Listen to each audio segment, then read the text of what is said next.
బంగారం బ్యాంకులు ఇతర ప్రైవేటు సంస్థల్లో ఉన్న విడిపించి కొనబడును. కొమ్మూరి గోల్డ్ ఆంధ్ర మరియు తెలంగాణ. నమస్తే, వెల్కమ్ టు మనం టీవీ. ప్రస్తుతం మనతో పాటు ఉన్నారు Sun Spiritual Society founder Vikramaditya గారు. సార్తో మాట్లాడి హెల్త్లో మనకున్న డౌట్స్ కానీ మంచి మంచి టిప్స్ కానీ ఈరోజు సార్ని అడిగి తెలుసుకుందాం. హలో సార్, నమస్తే. సూర్యోస్మితల్లి సార్, షుగర్ వ్యాధి సో చాలా పెద్ద ప్రాబ్లం అయిపోయింది సార్ ఇది. సో ఇంట్లో ప్రతి ఒక్క పేషెంట్ చూస్తున్నాం షుగర్ వ్యాధి. అయితే ఏ ఏజ్ నుంచి స్టార్ట్ అవుతుంది అంటారు సార్? దీన్ని మనం ఎలా తగ్గించుకోవాలి? ఇంట్లో చిట్కాలు కానీ అది ఎలా ఉన్నాయంటారు? వెజిటేబుల్ థెరపీ ద్వారా ఎలా తగ్గించుకోవాలి? షుగర్ వ్యాధి అంటే భారతదేశ జనాభా 140 కోట్లు 148 కోట్లు ఉంది. దీని గురించి ఒక యుద్ధం చేశారు ఒక పెద్ద ఆయన, వాగ్భటులు శిష్యులు రాజీవ్ దీక్షిత్ గారని. భారతదేశాన్ని షుగర్ రహిత దేశంగా చెయ్యాలని సంకల్పించుకున్నారు. మన దురదృష్టం 2007లో ఆయన ఒక యాక్సిడెంట్కి గురై చనిపోవడం జరిగింది, మరణించడం జరిగింది. ఆయన చాలా పెద్ద విప్లవం తీసుకొచ్చారు. అంటే అసలు ఇది ఎందుకు వస్తుంది, ఎలా వస్తుంది, అంటే ఇప్పుడు రోగం ఏంటో డయాగ్నోస్ చేయగలిగితే క్యూర్ చేయడం చాలా ఈజీ. ఇప్పుడు ఎక్కడ కూడా డయాగ్నోసిస్ అనేది జరగట్లేదు. మెజర్మెంట్స్ వాటి మీద వెళ్ళిపోయి ఊహాగానాలతో ట్రీట్మెంట్లు చేస్తున్నాం మనం అందరం కూడా. మీకు ఇలా ఉందా, ఓకే, ఈ పాటించండి. అసలు దానికి ముఖ్యమైనటువంటి మూలం ఏంటి అనేది అక్కడ చూడట్లేదు. దీని మీద చాలా పెద్ద యుద్ధమే చేశాడు ఆయన పాపం. నేను ఈ ఫీల్డ్ ఎంచుకోవడానికి ముందు అంటే నేను అనుకోకుండా ఇక్కడికి వచ్చాను ఈ స్థితి. ఒక వెజిటేబుల్ థెరపిస్ట్గా అంటే నేను బేసిక్గా నేను ప్రాణిక్ హీలింగ్ ప్రాక్టీస్నాను. ప్రాణిక్ హీలింగ్, ప్రాణశక్తితో హీల్ చేయటం అనే దాన్ని నేర్చుకున్నాను నాకున్నటువంటి సమస్యల్ని సాల్వ్ చేసుకోవడానికి. అంటే సార్, అంటే జనరల్గా అంటే no food, no medicine, no touch, only ఏమి లేదు, ముట్టుకోక్కర్లేదు, ఫుడ్స్ ఏమి వాడక్కర్లేదు, మెడిసిన్ ఏమీ తీసుకోక్కర్లేదు. కేవలం మన చుట్టూ ఉన్నటువంటి ప్రకృతిలో ఉన్నటువంటి శక్తిని వాడుకుని హీల్ అవ్వటం దాన్ని ప్రాణ చికిత్సా విధానం అంటారు. అది నేర్చుకున్న వల్ల ప్రాణ అనగానే ప్రకృతిలో ఉంది అది. నేను ఎప్పుడైతే ప్రకృతికి అలైన్ అయ్యానో ప్రకృతిలో ఇవే కాదు ఇంకా చాలా ఉన్నాయని ఈ వెజిటేబుల్ థెరపీ ఇది నేర్చుకోవడం జరిగింది. ఇది నేర్చుకోవడానికి ముందు నేను ఎక్కువ రాజీవ్ దీక్షిత్ గారి ఆడియోస్ విన్నాను. ఆయన అంటే లక్కీగా ఎవరో ఆయన చెప్పేటప్పుడు దాన్ని రికార్డ్ చేశారు. రికార్డ్ అయిన హిందీ వెర్షన్, ఆయన హిందీ గుజరాత్, ఆ వెర్షన్ని తెలుగులో ట్రాన్స్లేట్ చేశారు. మనకి డైరెక్టర్ వివి వినాయక్ గారు ఆ సిడీస్ పంచిపెట్టారు. ఇది అందరికీ తెలియాలి, మంచి విషయం అని చెప్పేసి. చాలా పెద్దది, 8 hours 8 గంటల సేపు ఉంటుంది ఆ వీడియో, ఆడియో. ప్రతి పిన్ టు పిన్ ప్రతిదీ ఆయన డిస్కస్ చేశారు.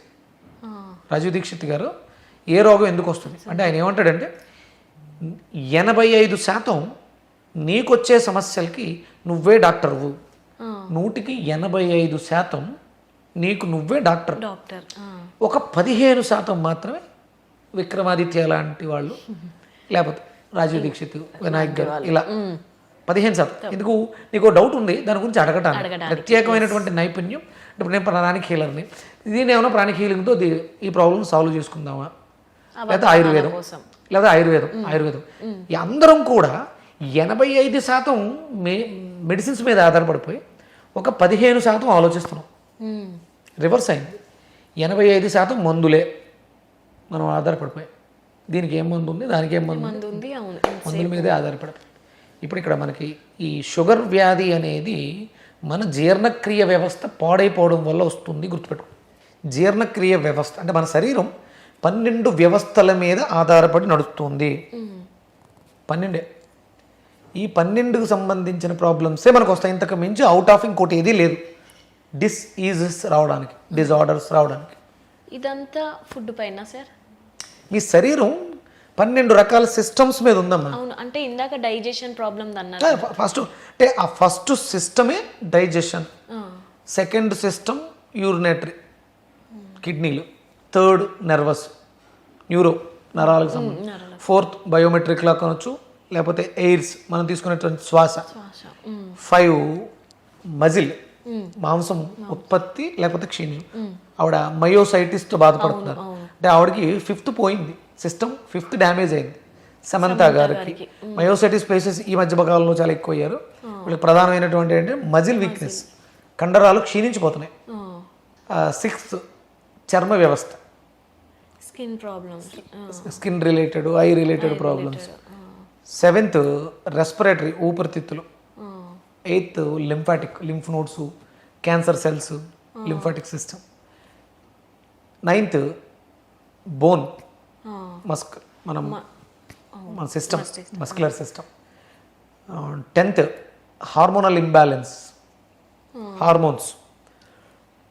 11th ఎక్సోక్రైన్ గ్లాండ్స్, మనం తీసుకునే పదార్థంలో ఉండేటువంటి క్వాలిటీస్ ఏంటి, ఇది మనం దేన్ని తీసుకోవాలి, దేన్ని ఎలిమినేట్ చేయాలనేది ఇక్కడ నోట్లో జరుగుతుంది ఆ వ్యవస్థ. వీటిలన్నిటిని సర్క్యులేటరీ సిస్టమ్ ద్వారా పంప్ చేయటం. సర్క్యులేటరీ సిస్టమ్ మీద ఆధారపడే ఆర్గాన్ ఏంటి? హార్ట్. అంటే గుండె నొప్పి వస్తుందంటే ఈ సిస్టమ్ పోయింది.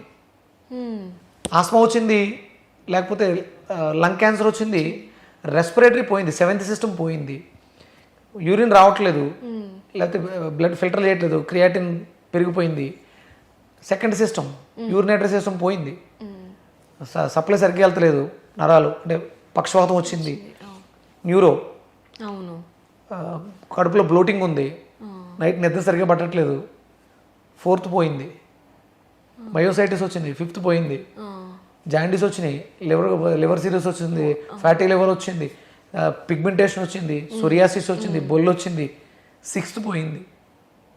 ఇలా ఈ 12 మళ్ళీ డైజెషన్ సిస్టమ్ 12 రకాల అరుగుదలలు ఉంటాయి, 12 రకాల కిడ్నీ ప్రాబ్లమ్స్ ఉంటాయి, 12 రకాల లంగ్ ప్రాబ్లమ్స్ ఉంటాయి, 12 రకాల లివర్ ప్రాబ్లమ్స్ ఉంటాయి. ఒక్కొక్కటి 12 మీద ఆధారపడి ఉంది.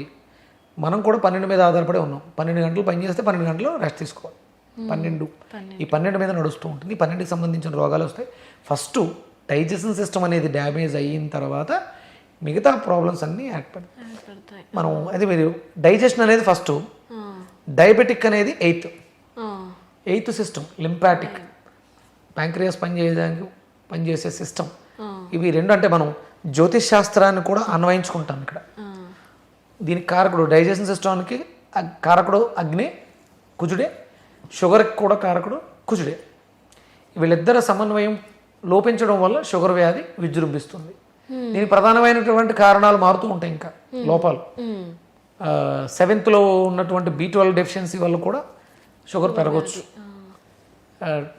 9th ఉన్నటువంటి కాల్షియం, విటమిన్ డి కూడా 8th మీద ప్రభావాన్ని చూపించి షుగర్ రావచ్చు. లేకపోతే 12 సర్క్యులేటరీ సిస్టమ్ పాడైపోవడం వల్ల కూడా 8th ఇన్ఫ్లుయెన్స్ అవ్వచ్చు. ఇవన్నీ కూడా 12. ఈ 12ని మనం మేనేజ్ చేస్తూ కాంబినేషన్స్. బూడిద గుమ్మడికాయ, బీరకాయ కలిపి తాగితే షుగర్ తగ్గుతుందా? బూడిద గుమ్మడికాయ, ములక్కాడ బీరకాయ తాగితే షుగర్ తగ్గుతుందా?